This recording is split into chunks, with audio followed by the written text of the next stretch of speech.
నువ్వు ఎన్ని వేషాలు వేసినా సరే మనకి మాత్రం పెళ్లి జరగదు. అలాగే, కానీ నువ్వు ఇంకెవరిని పెళ్లి చేసుకోవడానికి కూడా వీల్లేదు. మాకు తెలియకుండా రహస్యంగా పెళ్లి చేసుకోవాలని అనుకుంటే ఆ తర్వాత వాడికి తల్లకాయ ఉండదు. అక్క జాతకంలో విధవరాలు కావాలని ఉందేమో చూసుకోండి. అలా జరగాలనుకుంటే మరో పెళ్లి గురించి ఆలోచించండి. ఎవరినో కాదు, నువ్విప్పుడు చెప్పినట్టు నేను వీడిని పెళ్లి చేసుకున్నా నేను విధవరాలవుతాను. వీడిని నా చేతులతో నేనే చంపేస్తాను. అది పెళ్ళైన తర్వాతే కదా. దానికైనా నువ్వు నన్ను పెళ్లి చేసుకోవాలి కదా. బయటికెళ్ళు, బయటికెళ్ళు. మేము ఇప్పుడు వెళ్తున్నాం, కానీ మళ్ళీ వస్తాం. ఇప్పుడు కాకపోయినా ఏదో ఒక రోజు మీరు తప్పకుండా నా దారికి వస్తారు. రాహుల్, పద ఇక వెళ్దాం.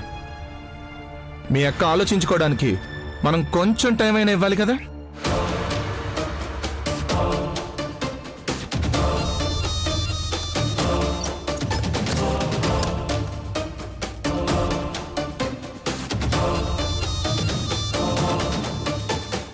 పద.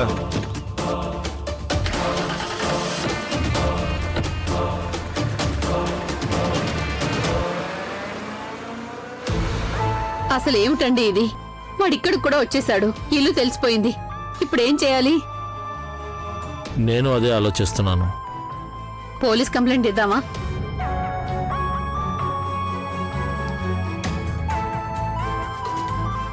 ఇప్పుడు ఆవేశపడి కంప్లైంట్ ఇస్తే ఒక విధంగా అది మనకే నష్టం అవుతుంది.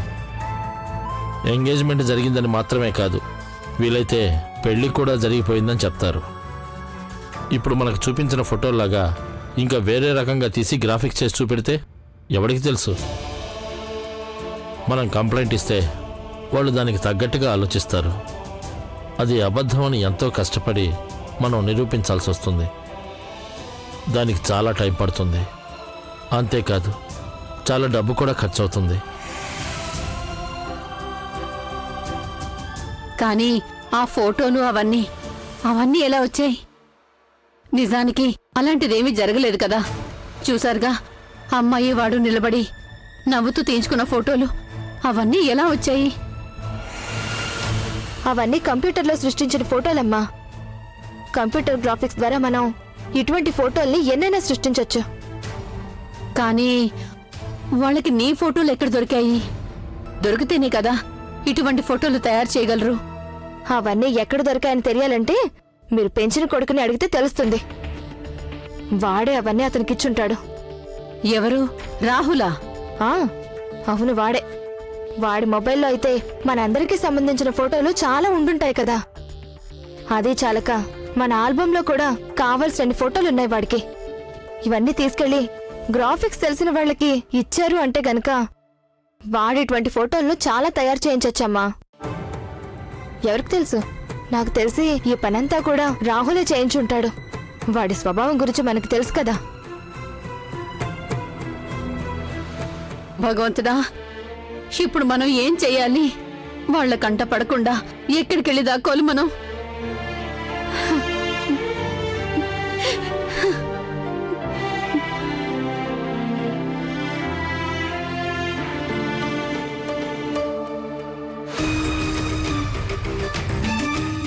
ఏ దారి దొరక్కపోతే వాడిని నేను చంపేసి నేను జైలుకు పోతాను. అంతేకాని నా కూతుర్ని మాత్రం వాడికిచ్చి పెళ్లి చేయను.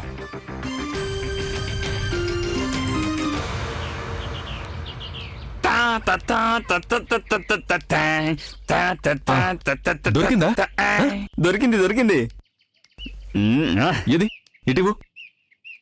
ఇదిగో, ఆ రాక్షసికి నువ్వు ఇవ్వాల్సిన డూప్లికేట్ చైను. చూస్తే డూప్లికేట్ అని ఎవరికి తెలియదు. ఈ చైన్ని బాగా చూసి మరి తీసుకొచ్చాను. అస్సలు డౌట్ రాదన్నా.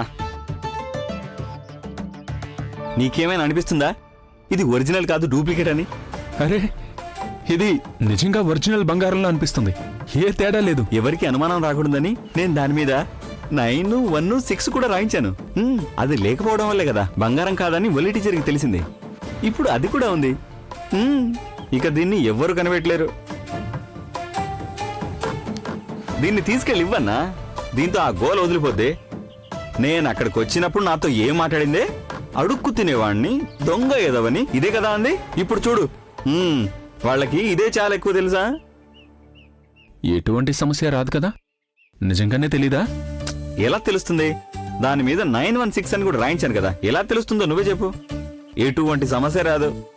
వాళ్ళు దాన్ని అమ్మడానికో లేదంటే ఎక్కడైనా తాకట్టు పెట్టడానికో తీసుకెళ్తేనే కదా అది డూప్లికేట్ అని తెలుస్తుంది. నువ్వు ఎంతో ప్రేమగా ఇచ్చే బహుమానం అమ్మడానికో తాకట్టు పెట్టడానికో ఆ అమ్మాయి సిద్ధపడుతుందని నీకు అనిపిస్తుందా? ఆకలితోననే వస్తుంది గాని అది మాత్రం చేయదు నిజంగా. ఇంకా ఏంటి నన్ను చూస్తున్నావు? ఒకవేళ ఏదైనా సమస్య వచ్చింది అంటే ఆలోచించి జవాబు చెప్పు. నువ్వు ముందు ధైర్యంగా వెళ్ళనా? రేయ్, నీకెంత తెలివి! ఈ బుర్ర లోపల అసలు గుజ్జే లేదనుకున్నాను.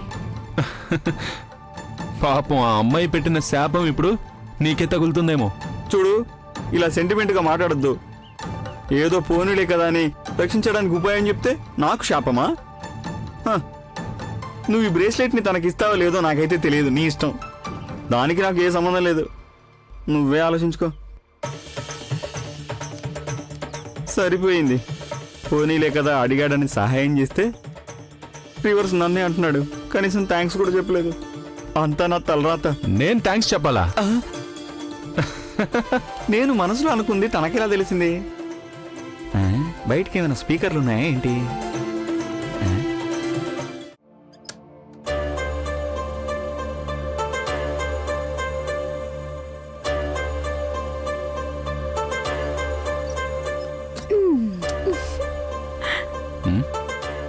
నువ్వేంటి వెనకాలే వచ్చావు?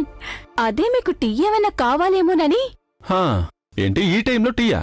అయినా నా గురించి నువ్వెందుకు అంతలా ఆలోచిస్తున్నావు? అది అడగడానికి ఆయమ్మ ఉంది కదా, ఆయమ్మ పన్ని ఆయమ్మని చేయి.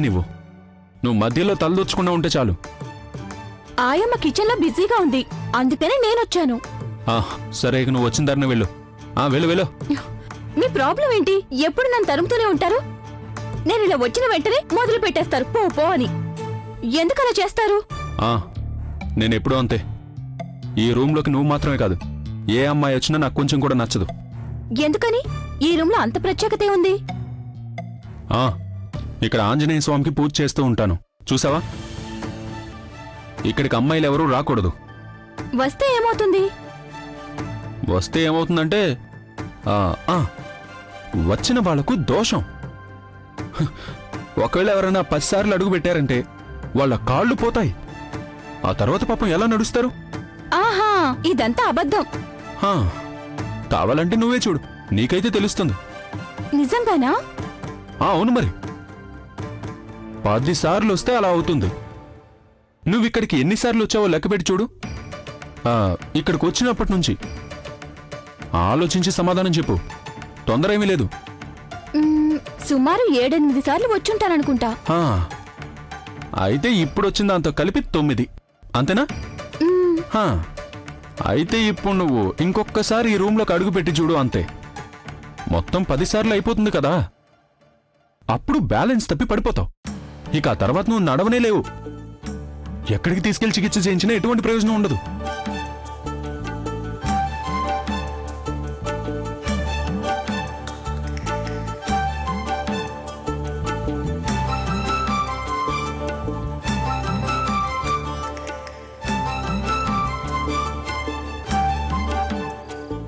నిజం చెప్పండి, నన్ను ఏడిపించాలని అంటున్నారు కదా?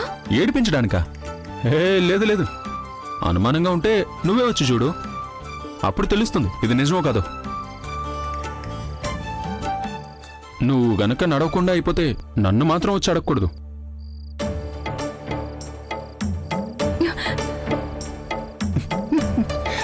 బావగారు, నిజం చెప్పండి. నేను చెప్పాల్సింది చెప్పాను, తరువాత నీ ఇష్టం.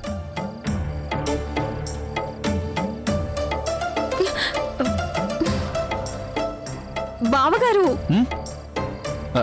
ఇక నువ్వు వెళ్ళువాని నేను చెప్తున్నాను కదా.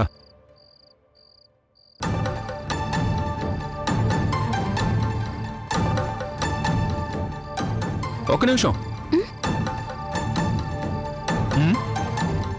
హై, అది నా బ్రేస్లెటే కదా బావా?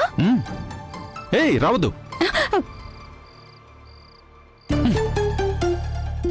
నేను నా మాట నిలబెట్టుకున్నాను. దీన్ని కూడా పోగొట్టుకున్నావంటే మళ్ళీ నా దగ్గరకు వచ్చి అడగొద్దు. అదేవిధంగా ఏ కారణంగానూ నువ్వు దీన్ని ఇంకెవ్వరికీ ఇవ్వకూడదు. అమ్మడమో తాకట్టు పెట్టడమో చేయకూడదు. వీటన్నిటికీ నువ్వు అంగీకరిస్తే నేను దీన్ని ఇస్తాను. అంగీకరిస్తున్నాను, చెప్పింది అంగీకరిస్తున్నాను. చచ్చినా ఇది నా దగ్గరే ఉంటుంది.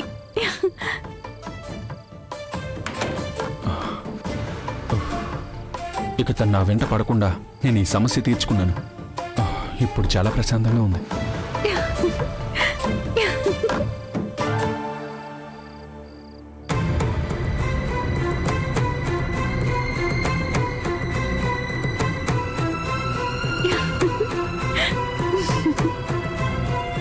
ఆ అమ్మాయి దేవాబాబు గదిలోంచి వెళ్తుంది కదా, చేతిలో ఏదో నగల బాక్స్ ఉంది.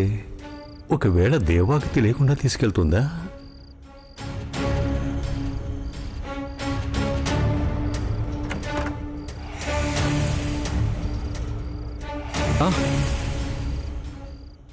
ఏంటన్నా? అబ్బే ఏం లేదు.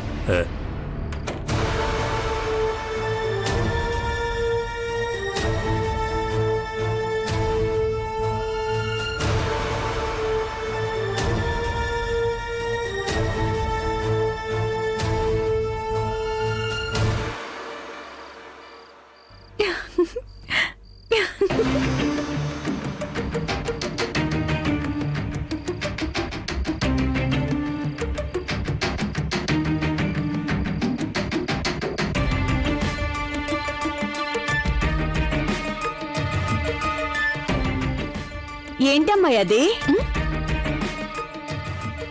బావగారు ఇచ్చారు. నాకు కూడా చూపించి వెళ్ళు. ఇదిగో ఇటివ్వు, నేను తీసుకెళ్లి అమ్మకి చూపించాలి. చూసిస్తానని చెప్పాను కదా, ఎందుకంత తొందర?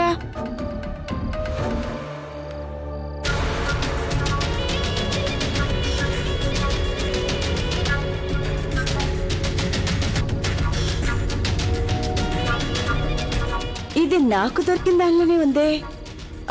ఇవి నీకెవరిచ్చారని చెప్పావో? బావగారు.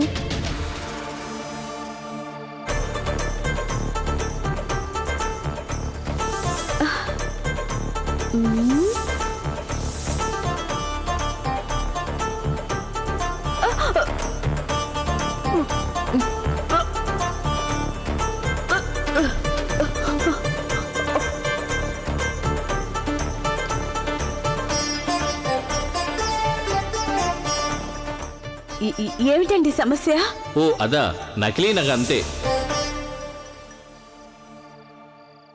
ఏంటి ఆలోచిస్తున్నావు? అది ఇవ్వు, నేను అమ్మకు చూపించాలి. ఇచ్చేస్తానని చెప్పాను కదా, నేనేం దీన్ని తినేయంలే.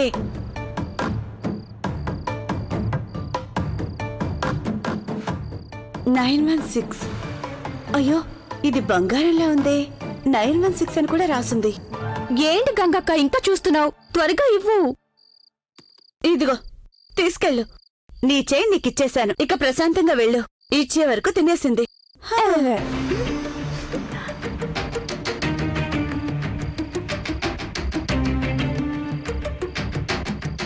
అంటే ఇది బంగారమే అన్నమాట.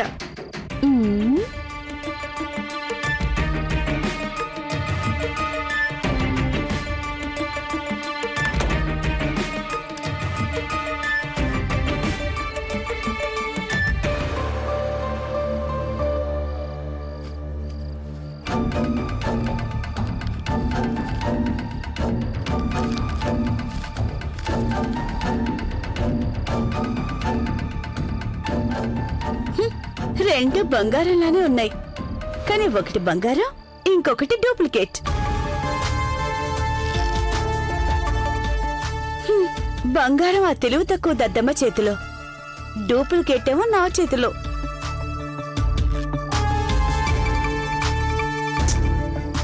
ఏమాత్రం వివరం తెలియని అమ్మాయికి బంగారం ఇస్తే ఏంటి, లేక డూప్లికేట్ ఇస్తే ఏంటి? తనే ఒక డూప్లికేట్ కదా, అంటే దీన్ని పెట్టుకునే అర్హత తనకే కదా ఉంటుంది.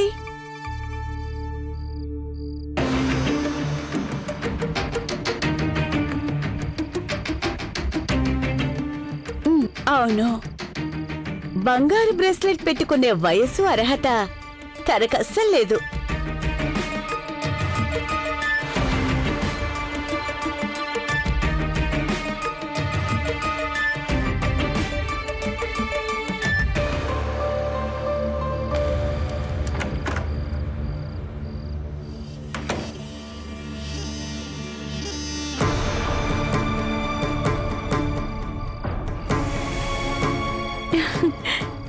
నేను దీన్ని అమ్మకు చూపించాను.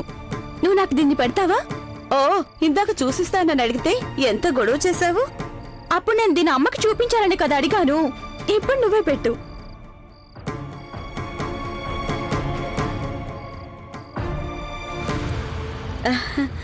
అయ్యయ్యో,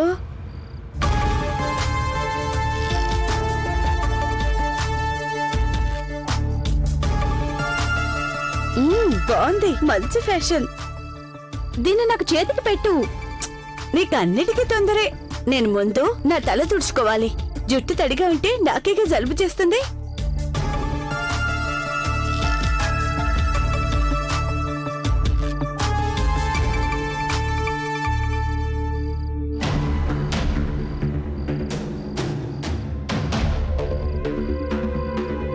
ఇది నీ చేతికి చాలా బాగుంది.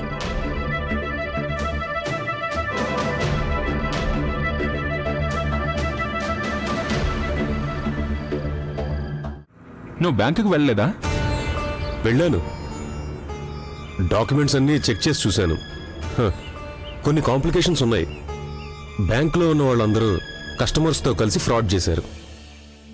అందరికీ దొంగ లోన్లు శాంక్షన్ చేశారు. 1-2 నెలలు నేను ఇక్కడే ఉండాల్సి వస్తుంది అనుకుంటున్నా. నువ్వు వచ్చావని తెలిసాక నాన్న చాలా సంతోషించారు. ప్రత్యేకంగా ఈ ఊరికి ఉద్యోగానికి వచ్చావని తెలిసి ఆనందించారు. పుట్టి పెరిగిన ఊరు కదా, మంచి ఉద్యోగం వచ్చి సెటిల్ అయ్యావని నాన్నగారు చాలా గర్వపడుతున్నారు. ఆయన చెప్పింది కూడా నిజమే. ఆఫీసులో వాళ్ళందరూ నాతో బాగానే కలిసిపోయారు. ప్రశాంతంగానే ఉద్యోగం చేస్తున్నాను. ఊరు వదిలి వచ్చానని అసలు అనిపించలేదు. నాన్నగారు నిన్ను చూడాలని అడిగారు. నిన్ను చూసి చాలా కాలం అయింది కదా. సార్ని చూడడానికి నేను రాకుండా ఉంటానా? ఆయన ఇంటికి వచ్చేసారా? మొన్న వచ్చింది కూడా ఆయన చూడ్డానికే. నేను ఆయన ఎలా మర్చిపోతాను? నువ్వు మర్చిపోలే, నేనలా అనలేదు కూడా. చూడాలని ఆశగా ఉందన్నారు అంతే. చూడాలని నాకు ఆశగానే ఉంది. సార్ నాతో ఎప్పుడు అంటుండేవాళ్ళు, నువ్వు నా 3వ కొడుకురా అని. కానీ నేనెప్పుడూ ఆయన్ని తండ్రి స్థానంలో చూడలేదు. ఆయన నాకు దేవుడితో సమానం. మా నాన్న మీ ఫ్యాక్టరీలో ఒక చిన్న మామూలు ఉద్యోగి. మా నాన్నగారు చనిపోయిన తర్వాత మా జీవితం అక్కడే ఆగిపోయింది. ఆ సమయంలో ఒక దేవదూతలా వచ్చి వీరభద్ర సార్ మాకు సాయం చేశారు. ఆయన చేసిన సహాయం వల్లే ఈరోజు మేము ఇలా ఉన్నాం. నేనేది మర్చిపోలేదు దేవా. ఇవన్నీ ఇప్పుడు ఎందుకులే శ్రీకాంత్, నీ గురించి నాకు తెలీదా? సరే గాని ఇప్పుడు నువ్వు ఎక్కడుంటున్నావు? ఇంతవరకు మేము పిన్ని వాళ్ళ ఇంట్లోనే ఉన్నాము. అక్కడి నుంచే వచ్చి వెళ్తున్నాము. అయ్యో, అది ఊరవతలుంది. ఇక్కడి నుంచి సుమారు 10-20 కిలోమీటర్ల దూరం ఉంటుంది. ప్రతిరోజు నువ్వు అంత దూరం ఎందుకు ప్రయాణం చేయడం? మన ఇంటికే వచ్చి ఉండొచ్చు కదా. నేను ఒక్కడనే వచ్చుంటే తిన్నగా అక్కడికే వచ్చుండేవాణ్ణి. కానీ ఇప్పుడు నాతో మీరా కూడా వచ్చింది. ఓ, మీరా? అందుకే ఒక అద్దిల్లు చూసుకుందాం అనుకుంటున్నాను. నేను తన గురించి మర్చిపోయాను. సారీ శ్రీకాంత్, మొన్న కలిసినప్పుడు కూడా నేను తన గురించి అడగలేదు. మరేం పర్లేదు దేవా. ఇందుకీ తన గురించి చెప్పు. బాగా చదువుకుంటుందా? రే శ్రీకాంత్, నువ్వేంటి ఆలోచిస్తున్నావు? అదేం లేదురా. ఇంతకీ నువ్వేం అడిగావు ఇప్పుడు? మీరా గురించి. ఇప్పుడు తనేం చదువుతుంది? చదువు పూర్తయిపోయింది. మరైతే ఉద్యోగం? ఇంకా ఉద్యోగంలో చేరలేదు. కొన్ని రోజులు ఇంట్లోనే ఉంటా అని చెప్పింది. తను ఇప్పుడు చాలా పెద్దదై ఉంటుంది కదా.